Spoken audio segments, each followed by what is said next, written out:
So it appears that you're truly letting go of something.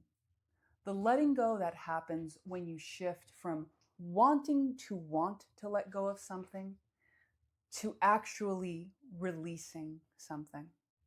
Letting go, that's a courageous act. There's a reason we were holding on to the thing in the first place. Consciously or unconsciously, we believed that there was some form of sustenance, some kind of gift that we were receiving in having this thing. Whether, again, it was a relationship, a belief, a way of living or being, maybe even a perception of yourself. Now, I'm Danielle Lynn. I have conversations with cool cats, such as yourself, who are choosing to live more intentional lives your way. And as mentioned, letting go is one of the ways that we actually open up some very radical possibilities in our lives. So, in today's conversation, let's go ahead and connect with your path of most enjoyment from this point forward, even if it feels a little uncomfortable right now. Because I imagine that by the end of this video, should you choose to watch it, you will connect with some more clear insights on where you are at in your journey right now. We can know that we've truly let go of something because we cease to think about it any further. We cease to have it in our focus. As long as something is active in your consciousness field, in other words, as long as you're thinking about it, it means that on some level, it's still present in your reality. Now, you might imagine telling yourself not to think about something is only going to likely amplify how much you end up thinking about it. And so it seems a little like a catch-22. How can I let go of something? Through giving yourself an opportunity to interface with the beliefs and the stories you've had around this particular thing you're letting go of. You reveal to yourself the reasons why you thought it was important or what you thought you got from it. Because most of the time, the seeming stickiness around being unable to let go of something comes from a deeper hidden reason you have to hold on to something because you believe it's serving you. Take a relationship, one that maybe you know has run its course a long time ago. But perhaps you might ask yourself, what kind of things do I think I get from remaining in this relationship? Some examples could be, well, I believe at the very least I'm not lonely because I know someone has chosen me and I don't know if someone will choose me again. Or perhaps it's, oh, it's going to be so much work and it overwhelms me to think of the work. It's easier to just stay in the relationship. Or sometimes it's, well, it's not that bad and I don't know if I go out there that I'm going to find anything better. And there's many, many other stories that come with this. The key here is that we're not judging the stories, nor are we checking if they're valid or not. Because by and large, the stories about the thing don't really matter. The story is the belief system and the perception that you have adopted about why things are happening the way they're happening. Something to consider is that with or without your story, things are going to be as they are regardless. When we want to effectively shift something within the story, it's not the character that shifts the story with ease. It's the author. While a character in the story can create change, an author has the ability to ultimately guide it in ways that might seem almost miraculous. The author self, the part of self that exists beyond simply your character self, is the part of you that is your heart-mind coherence. It's the part of you that existed before this life and that will exist again after it. And it's the part of you that you connect with when you are listening to your intuition, when you're clicking on videos like this, when you're making choices in your life that resonate in a way that have you going, yes, yes, I am living in alignment with who I truly am. It's that concert between the character self and the author self, the ego self, the higher self, however you would like to look at it. And so when you're exploring letting go, when you're within the character's frame, you will consider, what does the character care about? What do you believe the thing you are holding on to gives you? When you're the author, you can look at things objectively and you can write into the story some different possibilities, not just for the character, but for the world and the rules of the world. Now, keep in mind that this is just a metaphor. There's more nuance we might consider to this whole world building analogy. But for the sake of this exploration, I imagine this might help offer another perspective as to whether or not am I trying to resolve something as a character, or am I approaching this from a script, screenplay, world builder kind of perspective? Because you're technically both simultaneously. You are the creator of this experience, of your localized experience and the rules within, and then you're the one that's living it. So you can then start to get curious with yourself as to, well, is this the only thing that can fulfill that perceived need? Is this the only way that I can go about having this perceived need met? You could even go a step further and say, is this perceived need something that I truly need? Or is it something that I have just run with for so long that the thought of stepping away from it feels incredibly uncomfortable?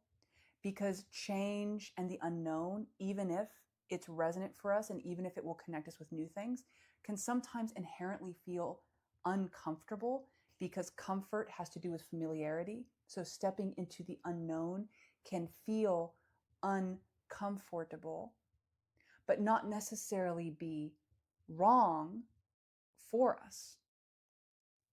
And so your discernment, your curiosity, your questioning here, what you're doing is you're opening up some space here for new understanding. Instead of continuing previous patterns, which you may not currently enjoy, by asking these inner inquiry questions, you begin to connect yourself to a greater intelligence field that may have new answers for you that your mind cannot currently conceive. A challenge with letting go is ultimately connected to a challenge with trusting yourself or trusting the balancing principles of the universe. And we don't generate trust with ourselves by forcing ourselves. I find that trust is generated through consistency, through respect, through maintaining one's word with oneself, through getting curious about what your genuine needs are and meeting them. And what I mean by that is many of us are moving through life attempting to play whack-a-mole with subconscious beliefs and perceptions that we had uploaded onto us in childhood. And without inner inquiry, we may continue to move through that whack-a-mole game through our adult life, feeling as though we must tap all these things because we don't know what will happen if it stops. We may feel an uncertainty or fear about that. But once we actually choose to go deeper into the inner inquiry, we start to discover that maybe if that whack-a-mole game ends up failing or collapsing, that may not be the worst thing in the world because we don't like playing whack-a-mole anymore. And instead, we give ourselves permission in the fall that follows to go, well, what do I like? What do I want to place my focus and energy on? I find that if you need to tell yourself a story and convince yourself about why you need to do something, that could be an indicator to pause and go, who am I really trying to convince? Because if we're trying to convince ourselves of something, that means there's a part of yourself that isn't quite on board with the perspective that you have active. I find that when we have heart-mind coherence, our thoughts, our way of knowing and being, they work in unison. Your energy becomes unified, and you find yourself working with it in each present moment in ways that appears to honor the energy, appears to build off of it. And so instead of feeling drained and like you must struggle and fight and push through life, you find yourself with a fairly consistent experience that feels life affirming, that feels enjoyable. And the thing that we sometimes mistake in our lives is the symptoms. People will often say, well, I just want a better relationship, or I want more money, or I want this or that. People will sometimes mistake these symptoms for the outcome they want, instead of understanding that when we get to the core of what we believe the symptoms will give us, maybe the freedom to do the things we want or the connections we imagine we want, when we remember that we can actually begin in any given moment by giving that to ourselves and starting to go, what do I need in order to give it to myself now? Then it doesn't matter how much money you have or don't have. It doesn't matter what kind of relationship you are in or not. I will tell you right now, one of the greatest lies we tell ourselves is, I must have this first before I'm allowed to have this. That is one of the greatest lies I've ever heard anyone say. Because it is one where you have convinced yourself that a condition must be different before you're allowed to be whole. And this is often what keeps people one step removed from experiencing fulfillment in the present moment. Because we have at times convinced ourselves so greatly that fulfillment can only be when certain criteria is met, rather than being able to let go of the stories of what fulfillment has to be and reconvene and connect in the moment of fulfillment that is present. The paradox of that is, by being connected to fulfillment in the present moment, you naturally synchronize additional experiences of fulfillment into your life in each present moment that may then start look like having more money or having certain kinds of relationships. But it's not that we are going after these things that makes them appear in our lives. It is that we are so committed to the energy frequency, to the state of being that is resonant with that experience, that we naturally make choices and decisions that would lead us to suddenly arriving at a new present moment in which we suddenly look around and realize, oh my gosh, I'm there in that place that I imagined. The funny thing is arriving in that moment in this way, arriving in the moment through the bridge of incidences, through having a, let's say, coherent frequency around it, you don't actually get excited being there because you've been operating in a place of knowing and gratitude already. So by the time you've arrived there, it's already been known. And it didn't matter how long it took or didn't take. It didn't matter because you weren't waiting for it. You weren't looking for the outcome to allow you to change your state. Your state was already there. Now, I completely understand that what I'm describing may not always seem feasible. I completely understand that we may sometimes have momentum in another state or another direction, and that momentum can be backed up by experiences we're having now around us that may feel disempowering or not as enjoyable. And so therefore, what I'm talking about may sound very jarring, because on one level, it might be like the comparison of being nearly at a standstill to suddenly moving 100 miles per hour. It is possible to go from one state to another, but much of the time in this reality, we tend to build momentum to go from a standstill position to suddenly 100 miles per hour.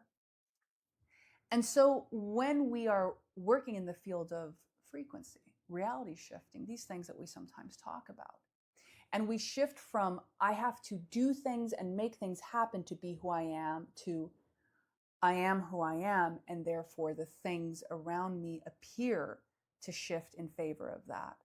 The difference between these things is something we call the principle of leverage. You can look up how leverage works.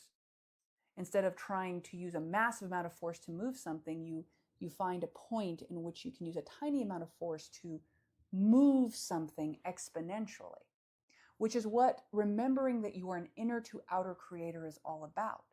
Instead of spending so much of your time and energy attempting to move the images around your life as a character of your story, you remember that one of the fulcrums of your power comes from being able to step into the inner observer mode, to be curious, to look at the reasons you have had to hold on to something, to ask yourself, where have the benefits been? Where have the challenges been? And do I think that there could be some possibilities for this to be different? And if not, that's okay. But if not, then why don't I play with that a little bit more? Why don't I maybe ask my inner guidance to show me some possible ways it could be, just because I'm curious? I don't have to figure the whole story out. Just show me the resonant current step that is in alignment with me existing as the most empowered version of myself as I can be from this point, taking a step to the next point. Because once again, it's not about having to figure out the how and the whole story. It's about approaching a level of coherence and openness and clarity within yourself that you begin to understand choices that we've made in the past that may have been less than ideal were simply just choices made with the best amount of knowledge you had at the moment. And now that you have further clarity and understanding, even if you're in a challenge right now that you are exploring or letting go of, I invite you to consider that this is a wonderful opportunity for you to meet the moment and potentially make that shift once and for all. Because the challenges themselves are never the problem. They always represent the experience most readily available to us, given what we believe, with the opportunity to shift into something completely different. I'll say this another way. Whatever challenge that we experience in any given moment is an opportunity, because if you look at it with curiosity instead of attachment, you will begin to see the energetic patterns within that had been triggering the choices to begin with. And it will provide you with an opportunity to make an entirely new set of choices from here as you continue to observe, inquire, and go deeper. The time of making this video in the Self Alchemy Lab, we are continuing to do this kind of work in the group through self alchemy integration. So if you are interested in going deeper within the self, I invite you to check the link in the description. And if this has been of assistance to you, please do like, share, and subscribe. I always enjoy our conversations together, and I'm inspired by your choice to explore your most resonant path of letting go.